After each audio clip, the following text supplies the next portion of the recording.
So mga tol, alam po ng karamihan na kumpirmado na po ang bigating laban sa ating pambansang kamao Manny Pacquiao para sa world title fight versus sa WBC welterweight world champion Mario Barrios.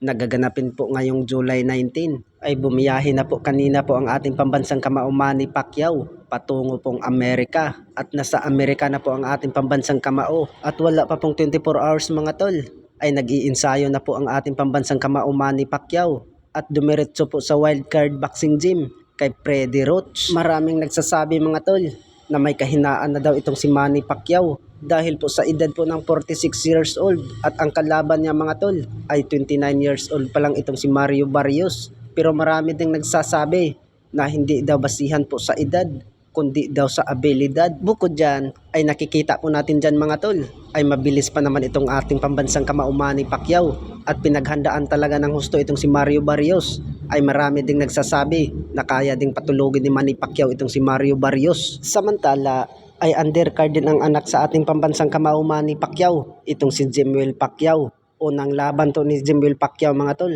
sa kanyang professional boxing career. At isa pa nating pambato ng WBC Featherweight World Champion Mark Magnifico Magsayo ay posible ding undercard sa laban nila ni Manny Pacquiao versus Mario Barrios para sa World Title Elimination kontra Eduardo Hernandez. Magandang bakbakan to mga tol at aabangan po natin ay sana po ay manalo po ang ating pambansang kamao Manny Pacquiao at si Jimwell Pacquiao.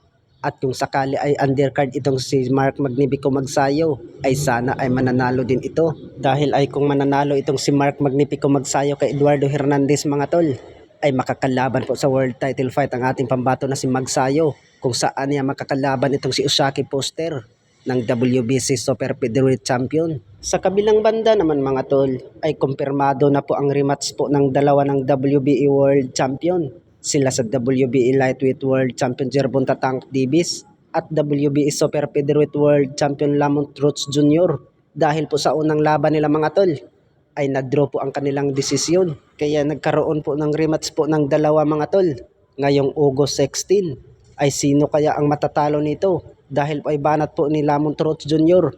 ay kailangan na daw talagang patulogin niya itong si Gervonta Tank Davis. Dahil po sa unang laban nila mga tol ay natamaan to sa right hook po ni Lamont Roach Jr. itong si Gervonta Tank Davis at lumuhod at hindi man lang binilangan daw sa referee. Ay kailangan daw sana yun mga tol na bibilangan daw sa referee by knockdown. Bukod dyan ay nagsalita na po itong si Gervonta Tank Davis mga tol ay nung unang laban daw nila ni Roach ay hindi daw niya sineryoso. Kaya kung sineryoso daw niya yun, ay knockout daw ang sasapitin niya itong si Lamont Roach Jr. Ay sa ngayon sa rematch nila mga tol, ay seryosohin na daw ni si Gervonta Tank Davis at patulugin daw niya itong si Lamont Roach Jr.